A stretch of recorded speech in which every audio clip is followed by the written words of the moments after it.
Hi all, this is Simona Rich. It's the second time I'm recording this because my other mobile just stopped recording for some reason. I always have technological problems, it's so strange. In this video, I'm going to analyze the natal chart of Ted Bundy, and also I'm going to analyze his palms to see what they say about his inclination to kill, and as well as other inclinations. So I'm starting, and I'm going to be fast because I'm afraid that again it will not record. So firstly, I'm going to check his palms, and the first thing that I notice about his palms is that he has a crooked Mercury finger, which tells that the person may be a liar, they may be dishonest with money, and they may have stealing inclination. And all these are true in his case, but just because of one feature on the hand, we should not judge the person, but we should also check whether other hand features agree with this one. And we do find many other negative hand features, so this makes the qualities I just described very likely in his character, and of course it's the case. And the other interesting finger is the Apollo finger on his hand, because it's a very big one, and that indeed could indicate that his chart ruler is the sun, but I'm going to talk about this a bit later. And it's actually longer than Jupiter finger, which is very unusual. And this would indicate that he was very motivated to become famous, successful. And also this is the finger of gamblers. So people who like gambling, who like taking risks just for the thrill of it, would have such fingers. So this combined with crooked Mercury finger would make someone who would steal, or as in his case kill, just for the thrill of it. Like stealing or killing and then not being found out, and this would make him so thrilled, and just the fact that he may be caught may have given him a high. And under the finger of Apollo we find a distorted star on the mount of sun would give fame, yet in his case this star is distorted, which gave him fame for all the wrong reasons. Now moving on to the heart line, we find it to be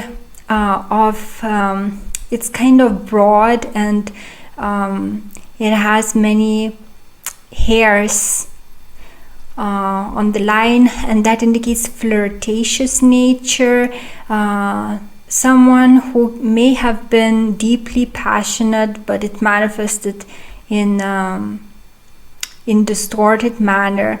But the shape itself of this main line, where it ends, or some palm readers would say where it starts, is actually good, because it's between the Jupiter and Saturn mounts, which gives balanced nature in love. Someone who would not only think about love itself before marriage, but they would also look at the person's financial situation, because they want not only love but comfort. So this is considered balanced in astrology. Someone who is not too idealistic but not too materialistic. Unfortunately, that's not all that we find on this line, because we find a big fork here, large fork starting from the mount of Saturn, which is the mount of selfishness, already giving more selfish nature in relationships. And also this branch goes all the way to the lines of head and life, which is a very bad mark to find on the hand, because it can indicate instant death, more so if that wouldn't be a branch but just a line starting from the life and head lines. But it could indicate quick death. And it also gives nature that sometimes can be so focused on love, so obsessed by it, so focused on deep emotions or lust, that there's just nothing else matters. And because of this large fork, it indicates that he may be at one time very balanced, down to earth in relationships, yet there comes a time that he can do something completely out of character. And now moving on to the headline, it seems at first that we find a break in the headline right here. But actually this is not the case, because upon closer examination we find two headlines. The first one starts normally, yet it's very short, ending under the mount of Saturn, which would give a selfish and very materialistic nature. Short headlines show materialism. Yet another headline starts all the way from the lower mount of Mars. You can see this line here. This is the start of the second headline. And this is the worst place for the headline to start, because it indicates violent, brutal nature. So in his case, we find two natures indicated by two headlines. One, selfish, materialistic, but not violent. Yet another line indicates brutal nature. And now let's discuss shortly his lifeline, another weird combination mark on his hand, which is extremely wide, very unusual formation to find on the hand. And this marks his killing spree. So this is an indication of life lived too intensely. There is some kind of unnatural bleeding of energy here, and I guess this was caused by his thrill of killing, of waiting whether he would be caught and then getting away with it. So all the life was lived in excess, fast life, taking risks, and not only risks with other people, maybe risks with his body as well, just living to the extreme. So this is another unnatural mark found on his hand. And then the rest of the hand is normal, nothing out of ordinary, with the exception of the mark here. I think it's just the indication of mental persistence, but done to the extreme. And then we find the career line that starts from the Mount of Luna, which means that he was popular, that he may have had career that was influenced by women, or upheld by women, or people who liked him, like the public that adored him. So often this mark is found in artistic hands, in the hands of people who are like movie stars, artists, some kind of people whose work is appreciated by the public at large. And now let's move on to his natal chart, which shows that his ascendant is Leo. But I see many mercurial qualities in him, though his big Apollo finger may indeed show that his chart ruler is the sun. But many mercurial qualities are there, but it could be because the sun is in conjunction with Mercury, so mercurial tendencies would be stealing. He had this habit of stealing for the sake of stealing. Even when he had good job, earning good money, he would steal just for the sake of stealing, just for the thrill of it. And we find also that Mercury conjuncts Venus, which makes again love very important in his life, women very important in his life, in a wrong way, unfortunately. And we find all these personal planets negatively aspected. And when we find personal planets negatively aspected, especially the one that is the chart ruler, that's an indication of a person with negative qualities, person that is considered bad. Doesn't have to be criminal, it could be just selfish, or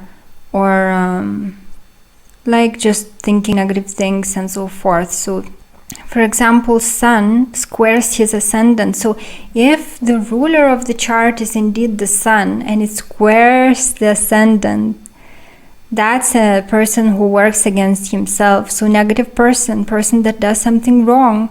And it was just in his nature, because even Mercury also squares ascendant very tightly actually, and Venus squares ascendant. So he was basically taking action that would get him in trouble sooner or later. And I guess I should start analyzing this chart from the first planet, or even from the ascendant. So the ascendant is Leo. We find the ruler of the ascendant in the 4th house, which already shows a powerful person, a person that has a lot of coming into this world with a lot of charge, so to speak. So this person will be noticed. The birth country is very important for this person, so he may have been patriot. It indicates that he cared for his family deeply. His family roots were very important to him. And I read about him that he was an illegitimate child and he didn't even know it. And then it was just accidentally that he found out that he was an illegitimate child. And that was a big shock for him. So for a person with such a placement, this indeed would be a shocking experience. It could have totally changed his life. For people who have the chart ruling in the 4th house, family is everything. Where they are from is everything. So can you imagine if he placed so much importance on the family, and then he found out that the father that he thought that he was his is not his own, and the mother doesn't even know who the father was? Can you imagine what damage that could do to such a person? Sign in the 1st house is Mercury, is Virgo, ruled by Mercury, and this combination, Mercury found in Scorpio, and the Virgo being in the 1st house, would make him very smart and being interested in things that are taboo, especially sex. If the person is undeveloped and has displacement Mercury in Scorpio, they would dwell on sex a lot. And so the more, since we find that Venus is there as well as Jupiter amplifying this conjunction, so this would make him kind of obsessed about sex, about dark matters, about matters people don't want to discuss. He would be thinking about these matters a lot. And this placement of Mercury here makes the mind very investigative. The mind that can understand the psychology of humans, why they do the things that they do, what they are motivated by.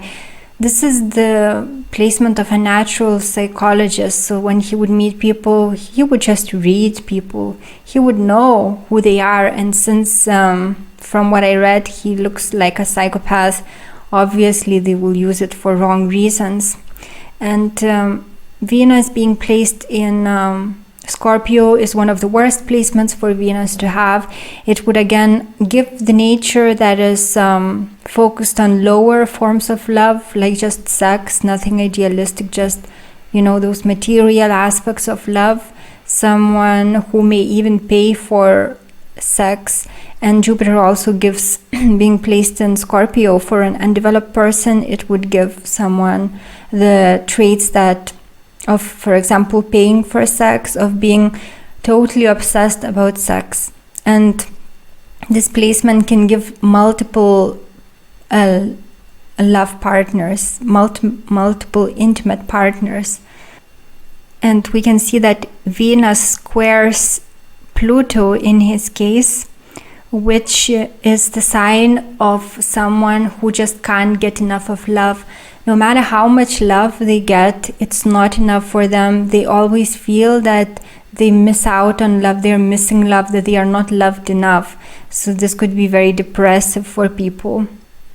Jupiter being placed in Scorpio also gives luck through taxes, through death, through inheritances.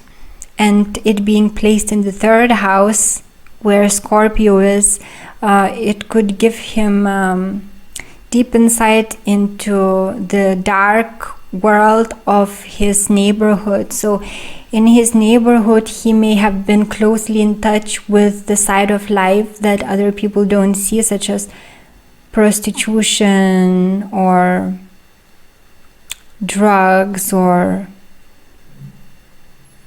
like murders, like what he did. So being in touch with the dark side of his neighborhood. We can find that Neptune is located in the second house and is placed in Libra, which gives unusual unions, some kind of lack of clarity about unions, and his unions being not what people think they are. And this kind of placement gives him, it means that his focus was not money, and he would have no boundaries about it, so he may be able to spend all his money on another person.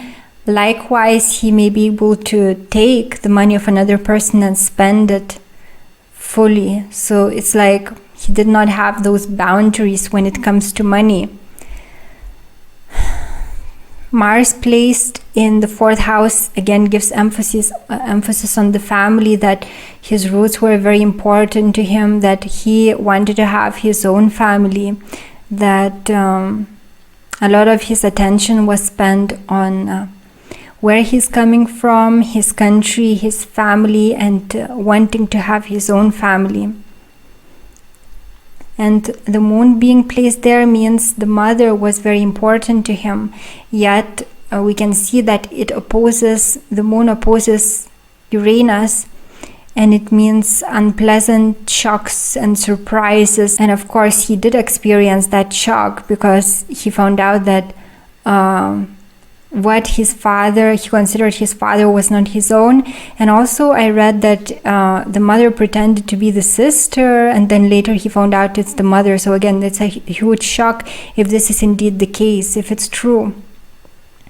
And we can find that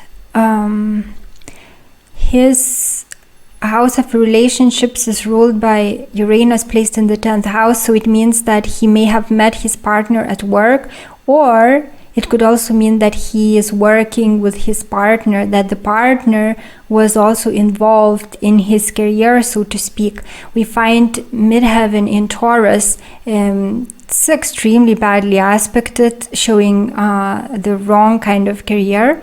And its ruler is Venus, placed conjunct nadir, a very powerful position. Yet again, it's negatively aspected. It means his occupation may be something to do with love or beauty, creativity, artistic career, or to do with women. But because all these placements are negatively aspected, it's going to be that like something negative about those associations. So for example, we can find even that Pluto is negatively aspecting Venus, as I already described, and Pluto is the god of underworld, placed in the house of endings. Pluto also represents death of women.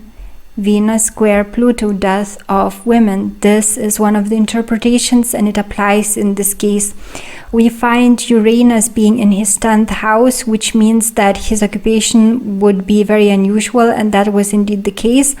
Because it's placed at the end of the 10th house, it means that he was working from behind the scenes. And now moving to the 12th house, we find two malefics there that are retrograde. And in Leo, this firstly shows who his father was. He didn't know his father. The father, Saturn, placed in the 12th house of endings and secrecy. He didn't know his father. The reason that I'm looking at Saturn here, not at the sun, was because his birth was night birth. And when the birth takes place at night, we look for the father in Saturn and not the sun. So this kind of placement, Saturn being retrograde in conjunction with retrograde Pluto in the 12th house in Leo, would give the father that may have had criminal tendencies. He didn't want to be a father. He didn't want to be in his son's life, and he may have been negative person but charming individual, because the conjunction takes place in Leo. And also this can show trauma before the birth, that his birth was traumatic, or that he was an unwanted child. So because of this traumatic birth, the father that didn't want him, we find him this negatively affecting him, because as I said, his chart ruler is in the 4th house, which means that the family is very important to him. And if he would find out that he was an unwanted child, someone who doesn't have a father, then obviously that would extremely negatively affect his life. And all these qualities that we see would just allow themselves to manifest in a negative way. So already we find 3 personal planets in Scorpio that gives much interest in sex, secrecy, dark matters, and then the other 3 personal planets are in Sagittarius, which gives him the thrill for exploration, finding something new, discovering something different. So all these combined, unfortunately, made him into a person that would get a thrill out of stealing something or even killing someone. That didn't have to manifest it in this way, but in his case, unfortunately, it did. And destiny was also involved, because we find North Node close to the Uranus in his 10th house. So he kind of was destined for some kind of fame, and it turned out to be fame for all the wrong reasons. So this is all the interpretation that I have for you. I hope that you found it useful, and if you have anything else to add about his palms or his birth chart, then do so in the comments below. And I forgot, I should also tell that he was born on the 24th, and in occult terms this means that he would be helped to accomplish his goals by other people, maybe well-known people or important people. It also means that the other sex would help him in accomplishing his goals. And 24 is ruled by Venus, which strengthens Venus even more, which is unfortunate because, as I said, it's placed in a bad sign for it and it's already negatively aspected. So the qualities of love will be hugely distorted, which was the case in his life. So this is all that I wanted to share with you. Thank you for watching. Have a good day. Take care.